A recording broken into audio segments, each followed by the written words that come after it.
이번 문제는 좀 어렵습니다. 자, 이것은 뭐 정보 처리, 뭐 기사나 산업 기사에 나오는 좀 수준 높은 내용인데요. 일단 설명을 드리겠습니다. 모르셔도 상관이 없어요. 답만 찰 수 있으면 됩니다. 자, 다음 중 컴퓨터를 이용할 때 발생하는 인터럽트에 대한 설명으로 옳지 않은 것은, 자, 인터럽트라는 것은요, 어떤 작업을 수행을 할 때, 어떤 프로그램을 수행을 하는 중이에요. 여러분들이 워드 프로세서 작업을 하고 있는 중입니다. 워드 프로세서 작업을 하는 중에 갑자기 정전이 발생을 했어요. 자, 정전이 발생을 하게 되면은 컴퓨터는 거기에 대해서 대비를 합니다. 자, 어떤 대비를 하냐면은 일단 정상적으로 쭉 처리를 해요. 명령어 1, 명령어 2, 명령어 3 이렇게 처리를 합니다. 그리고 명령어 4, 명령어 5 이렇게 처리를 해야 돼요. 자, 명령어 3까지 처리하는 중에 만일 정전이 발생을 했다. 자, 정전이 발생하게 되면은 일단 명령어 3까지는 끝내버립니다. 끝내요. 끝내고 자, 현재 상태를 저장합니다. 현재 상태 저장해요. 왜 저장하는 겁니까? 자, 다음부터 수행을 해야 되잖아요. 그쵸? 처음부터 수행하는 것이 아니고 현재까지 수행한 거 다음부터 해서 수행을 하면 되잖아요. 그쵸? 그래서 인터럽터, 그러니까 정전이라는 인터럽터가 발생을 했을 때 현재까지의 작업은 수행을 하고 일단 상태를 저장을 해요. 저장을 하고 자, 이 정전에 대해서 처리를 하는 겁니다. 처리를 해요. 처리를 하고 그리고 다시 다음부터 수행을 하는 겁니다. 자, 이게 인터럽터 처리 순서예요. 아시겠습니까? 자, 인터럽트라는 것은 우리가 예측하기 어려운 상황, 그것을 인터럽트라고 얘기를 하는 겁니다. 자, 정의를 다시 말씀을 드리면은 CPU가 프로그램을 실행하는 도중에 예기치 않은 상황, 예기치 않은 상황은 수도 없이 많습니다. 자, 예기치 않은 상황 때문에 그 실행을 일시 중단하고 다른 프로그램을 실행하도록 제어하는 것이다.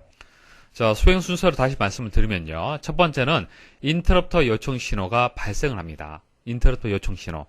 정전이 되었던 프로그램 내부적인 오류에서 인터럽터가 발생을 했던 각각의 여러 가지 인터럽터가 있습니다. 각각의 인터럽터에서 요청 신호가 이렇게 발생하는 것이 첫 번째입니다.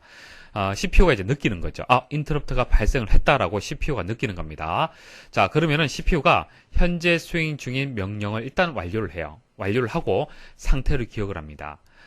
그 다음 이제 인터럽터를 판별해요. 자, 어디서 요청한 인터럽터냐? 자, 1번이냐, 2번이냐, 3번이냐 이런 식으로 판단합니다. 자, 인터럽터에도 종류에 따라서 번호가 있습니다. 자, 그래서 판단을 하고요. 인터럽터 서비스 루틴에서 인터럽터 처리합니다. 자, 인터럽터 서비스 루틴이라는 것은 자, 1번 인터럽터의 경우에는 이렇게 처리를 해라. 자, 2번 인터럽터가 발생을 했을 때는 이렇게 처리를 해라. 3번 인터럽터는 이렇게 처리하라. 이런 식으로 미리 프로그램이 만들어져 있습니다. 자, 그것을 인터럽터 서비스 루틴이라고 얘기를 하는 거예요. 그래서 각각의 서비스 루틴에 의해서 인터럽터를 처리를 하고 그 다음 보존한 프로그램 상태를 복구하는 거죠. 상태를 기억해 두었잖아요. 그죠? 복구하고 그 다음부터 해서 계속 처리를 하는 순서가 되겠습니다. 자, 이런 인터럽터가 이제 종류가 몇 가지가 있습니다. 금방 제가 정전 말씀을 드렸죠. 정전. 컴퓨터를 사용을 할 때 가장 큰 문제가 뭡니까? 정전이죠. 워드 작업을 하다가 갑자기 정전돼 버리면 어떻게 됩니까?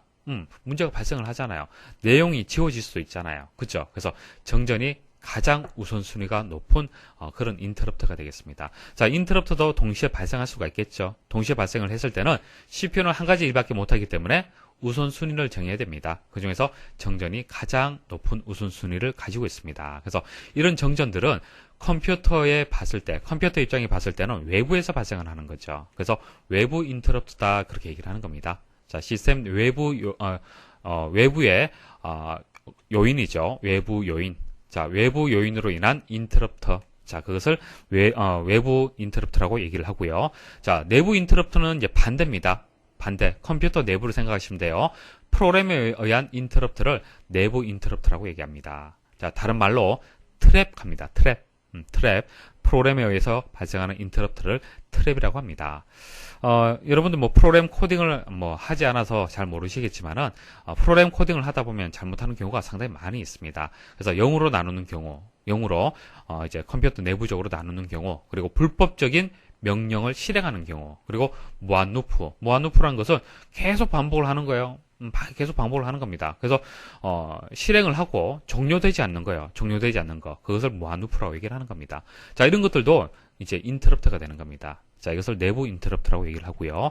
자, 소프트웨어 인터럽트는 프로그램 처리 중 명령의 요청에 의해서 발생을 한다. 자, 내부 인터럽트하고 비슷한 것 같은데, 그죠? 비슷하죠? 비슷해요. 보통 우리가 인터럽트의 종류를 나눌 때요, 외부하고 내부 이렇게 두 가지로 나눕니다. 보통은 나누는데 이번 시험에서는 소프트웨어 인터럽트까지 해서 같이 나왔기 때문에 같이 설명을 드리는 거예요. 소프트웨어 인터럽트는 보통 내부 인터럽트에 포함이 됩니다. 비슷하기 때문에 포함이 돼요. 자, 소프트웨어 인터럽트라는 것은 이제 프로그램의 처리 도중 이제 명령에 의해서 의도적으로 발생하는 경우, 의도적으로 내가 인터럽트를 발생을 시켜야겠다라고 해서 발생시키는 경우, 그것을 소프트웨어 인터럽트라고 얘기를 하는 겁니다. 자, 옳지 않은 것을 찾는 겁니다. 자, 1번 보도록 하죠. 자, 인터럽트가 발생하면 처리하던 일을 잠시 보류하고 신호를 파악하여 정해진 인터럽트 루틴이 수행된다. 맞죠? 제가 꼭 이렇게 말씀드리진 않았지만은 개념을 말씀을 드렸잖아요. 순서를. 그죠?